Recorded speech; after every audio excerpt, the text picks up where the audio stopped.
It's 4:30 and this is WKYT This Morning. A Lexington High School English teacher is in trouble after some students and parents say one of her assignments was racist. Plus, hear how one person in Lexington saved an entire house from going up in flames. And the death toll from Hurricane Matthew keeps rising here in the United States. You'll find out the latest details on the damage that's been done, and we'll have your local weather forecast. All of that coming up on WKYT This Morning.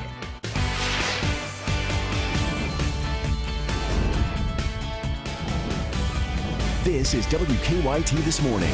Good morning, and it's so good to have you on WKYT. Here we are, October 12th, Wednesday, I think, right? You're right. I'm just back right today. I'm Bill Bryant. And I'm Andrea Walker. Welcome back. Yeah, nice couple of days off. I know, you deserve it. You deserve it. Thank you took a good couple of days off. It was beautiful. Really, and it sounds like that continues. Going to have another nice day today before some changes. Let's check in with Micah in our First Alert Weather Center. Yeah, it looks really good outside. Early this morning actually doesn't feel that bad with the clouds laying around. And what we're going to be dealing with as we travel in towards your afternoon, another day where we actually hit the mid-70s. We hit the mid-70s yesterday. I mean, it felt really, really nice toward the afternoon. We're 58 degrees right now in Lexington, 52 in Danville. Some there in the 40s this morning, but it is getting warmer and warmer each and every single day. Still very comfortable outside later on this afternoon. Now, things will change like Bill was talking about for the next couple of days. We get a big shot of cooler air, but do we see any rain? I'm going to have that coming up in your forecast just a few minutes. Okay, we'll see you then. In the news this morning, it's a classic novel studied in high schools all around the country, including a 9th grade English class at Lexington's Lafayette High School. But many students and parents say that an assignment given before reading To Kill a Mockingbird was racist. School leaders say the teacher asked multiple questions about the use of a certain derogatory word. WKYT's Monique Blair spoke with students and parents who say the teacher went too far. This is a picture of that assignment. We blurred the derogatory N-word that was used, but it was not blurred in the original. But everyone kind of laughed. It was a nervous laugh, but then we kind of sat there and we asked each other, and we were like, did this really happen? Kira Ragland says she was upset about the assignment, so she showed it to her mom. I felt sorry for her to be in this classroom, with a predominantly white classroom, with the Caucasian teacher standing over her, using these words over and over. These are not words that we use in our home. These are not words that we use and everyone likes to say your music. These are not words that my child is accustomed to. Andrea Ragland tells me she is not opposed to the teaching of To Kill a Mockingbird at her daughter's school. She says she just thinks there is more positive, more appropriate, and more inclusive ways to teach the issues that are portrayed in this novel.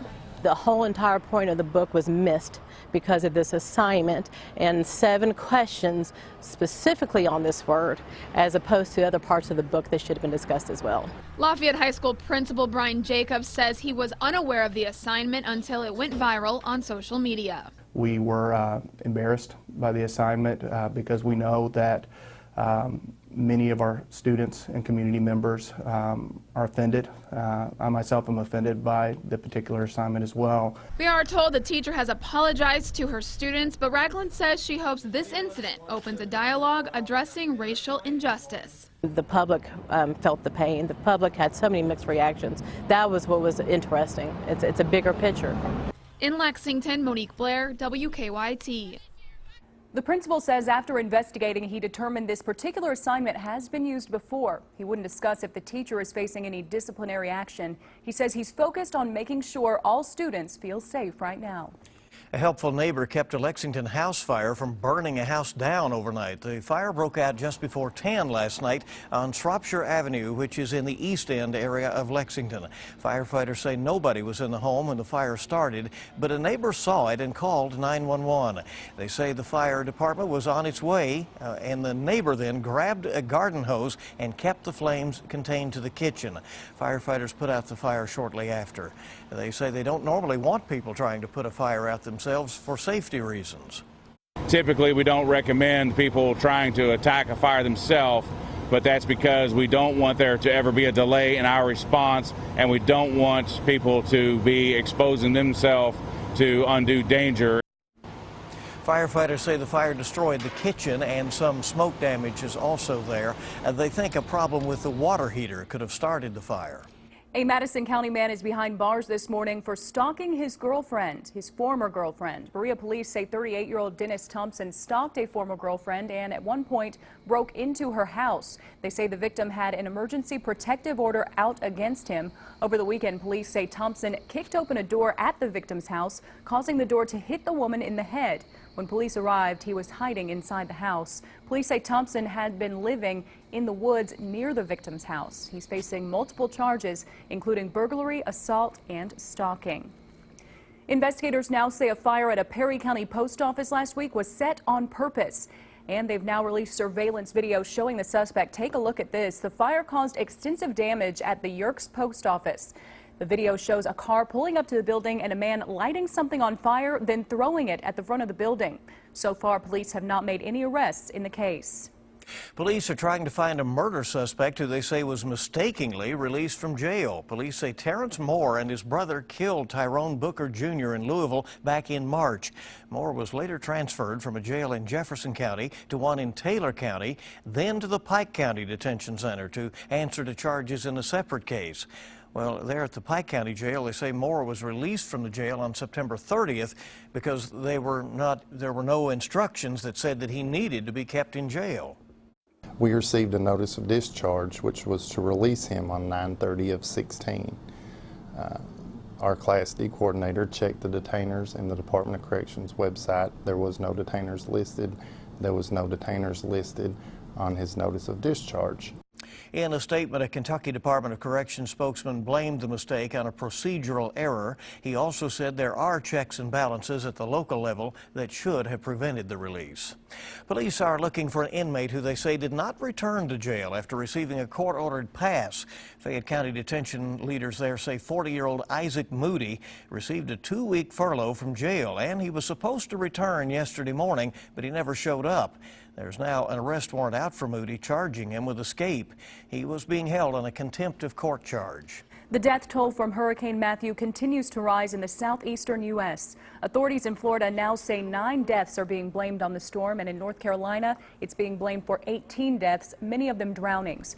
Matthew killed at least 34 people in the United States and more than 500 in Haiti. President Obama has declared a major disaster in South Carolina. In North Carolina, emergency crews are still rescuing people trapped by high water.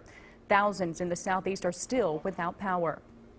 Lexington city leaders say an effort to reduce litter downtown is paying off. The city recently launched the Keep Lexington Beautiful cigarette litter prevention effort. City leaders say a survey found between May and September there was a 43% reduction in cigarette butts and a 40% reduction in cigar tips left on the ground outside restaurants and bars. As part of the effort, the city used grant money to buy cigarette urns, coasters, and signs. Well, it sounds like that's working out well. I know. Good for Lexington. Right. Hey, it's good to have you with us on WKYT this morning. We're on the air with the latest now at 4:38 on your Wednesday. Still to come, you may have heard about the hacks of millions of Yahoo email accounts, but hear why even if you don't have a Yahoo email address, you might still be affected. That story is right after Micah's forecast. Temperatures are there in the 40s and 50s early this morning. It's not a bad feel. It's actually getting warmer in the mornings and in the afternoons. I'm going to show you how high we go and talk about these rain chances ahead. That's coming up next. Property. Now, your hour-by-hour forecast with meteorologist Micah Harris. We are in the 40s and 50s this morning, and that is a good sign right there because that means we're getting a little bit warmer. It's been pretty chilly past few mornings. We're at 54 degrees right now in Moorhead, 47 in London. And then you work your way up toward Frankfort and Franklin County, our capital city, sitting there right around that 50-degree reading. Lexington coming in mid to upper 50s. Now, as we go through your day, we'll be at 76 degrees. It's going to be pretty much what we felt yesterday, and what we saw yesterday is basically what you're going to have today. So this is a carbon copy of the past 24 hours. Off toward the evening hours actually feels quite nice. Roughly 70 degrees there by 8 p.m. And it looks like we're going to be staying dry today. Not so much tomorrow, though. Tomorrow we will have a chance of rain. It's not a great chance, but the chance is there. Let's go through the forecast. We start off actually in the 50s, and then we head toward the afternoon. Look at the afternoon temperature. Yeah, we're sitting there low to mid 60s. And the reason being is because here comes a front heading over us. That will give us a couple of showers to deal with. I would say I-75 and westbound. That is your best bet of actually seeing some rain tomorrow. Back toward the east, there's really not a good chance because the farther it goes east, the more it just kind of fades away, the more it just it just kind of gets on out of here. So don't expect a lot of rain anywhere really tomorrow, but just know that the best chance is going to be western zones and right along I-75. I'd say Lexington and west. Off towards your Friday, not a good chance of rain. It's more about 20–30%, and that's about it. So we just can't rule out that small chance outside, but still temperatures for the most part are in the 60s. Let's talk about your 7-day forecast, and it's a really, really nice day today. We head towards your Thursday, like I was talking about. That's your better opportunity of rain during the work week. Off towards your weekend, we will have chances of rain, but still not fantastic chances. They're just there, so just keep that in mind as you're heading out and about. All in all, it's a pretty good forecast. It's not all that bad. I'm really liking rain chances, even talking about them, because we just haven't had a lot of rain the past 2.5 months. So this is some good news. We kind of need some rain around here, so we'll take it. Too bad it has to come with a chillier temps, Well, right? that's true. That's true. That's a chilly rain. A couple of days of it. That's good. Thank you, Mike. It's coming up on 4:44 right now. Yahoo recently revealed that hackers got access to information associated with at least 500 million Yahoo accounts. But even if you don't have a Yahoo email address, you may have been affected. That's right. Some AT&T customers say they're having trouble changing their password. Julie Watts explains why. When Art Stryer heard about the massive Yahoo data breach, he immediately tried to change his password. It wouldn't allow me to do it. Like many, Art's Yahoo email is merged with his AT&T account. An option that AT&T offered is a convenience that's not so convenient right now. I could change the AT&T password, but it turned out that that did not affect the Yahoo password. For people not to be able to change their passwords right away is dangerous. And CNET's Laura Hatala says Art's not the only AT&T customer struggling to change their Yahoo password.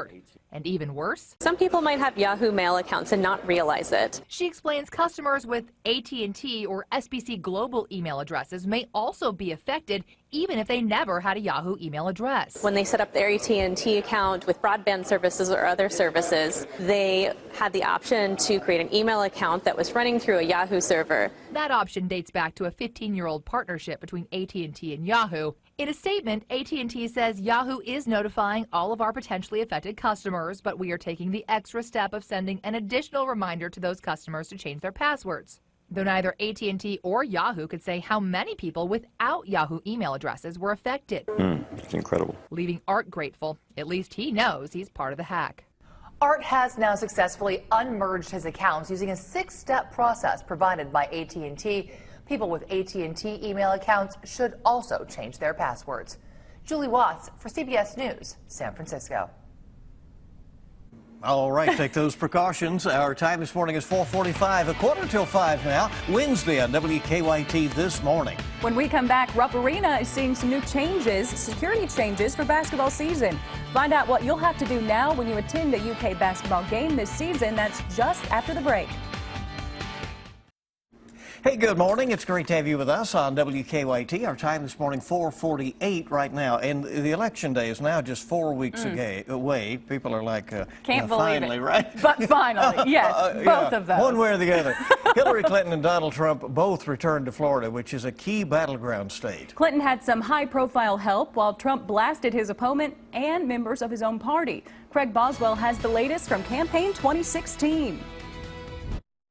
The Republican National Committee shared State Department emails with CBS News that suggest the government extended special attention to friends of Bill Clinton during the effort to rebuild Haiti after the 2010 earthquake.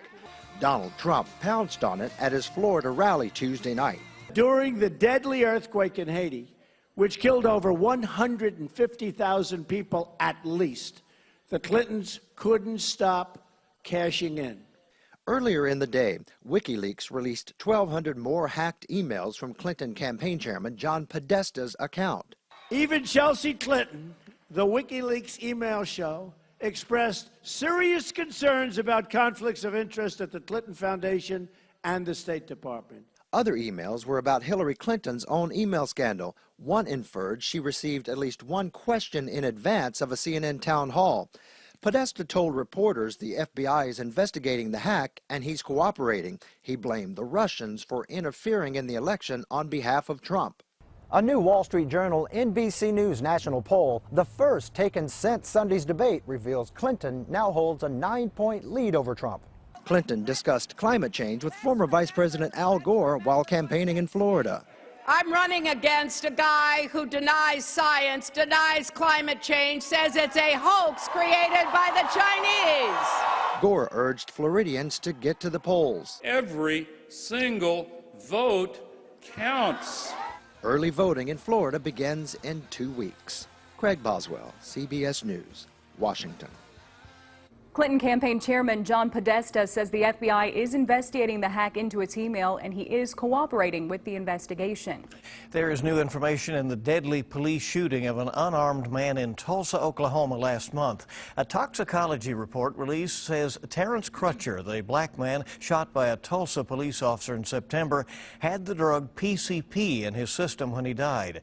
Crutcher was shot after his car broke down. The officer involved has been charged with manslaughter. Crutcher's family says the toxicology report does not justify the shooting.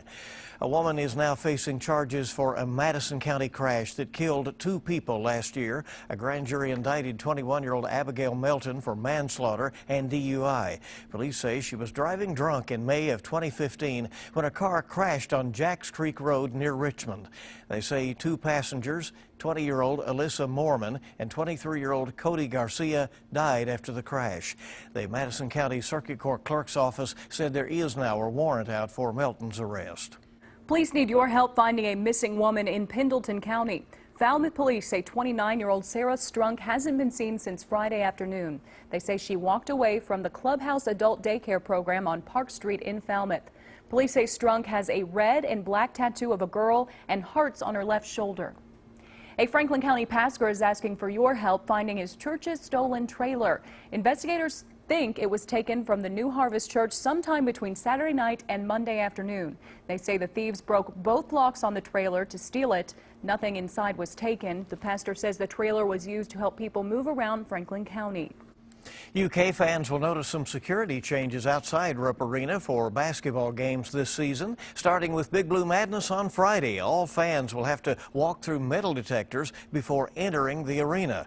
Rupp Arena has been using the metal detectors for other events since April, but this will be the first time they're used for UK basketball events. Taking their cell phones and any large metal objects out of their pocket and having them ready to drop into the tray, they can pass through the walk-through magnetometers fairly quickly. The arena is also limiting the size of bags that can be brought into the arena. There will be an express line for fans without bags so they can get through security faster. So if you don't have to have a bag, it sounds like don't bring it, and you're going to. Sounds like all the guys get to go through the fast lane, and the girls are going to have to go through the other. Well, I wasn't going to say that. That's right. I see what they're doing.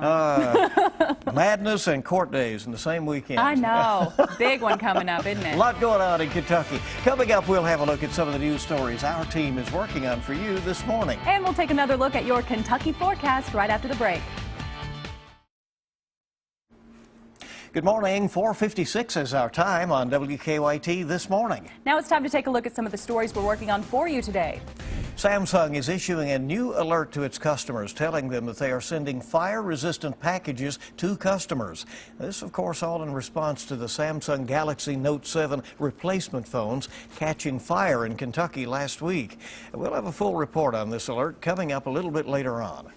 And we've had some beautiful weather so far this week. Another day, beautiful today, but then the cool temperatures are creeping back in. There's that, and it's that time of year. But you're right. It's awesome for today once again. Let's check in with Micah. Yeah, we've had low to mid 40s the past couple of mornings. This morning it's more of the upper 40s to lower 50s. So we're getting a little bit warmer. So this morning is actually a pretty nice morning too.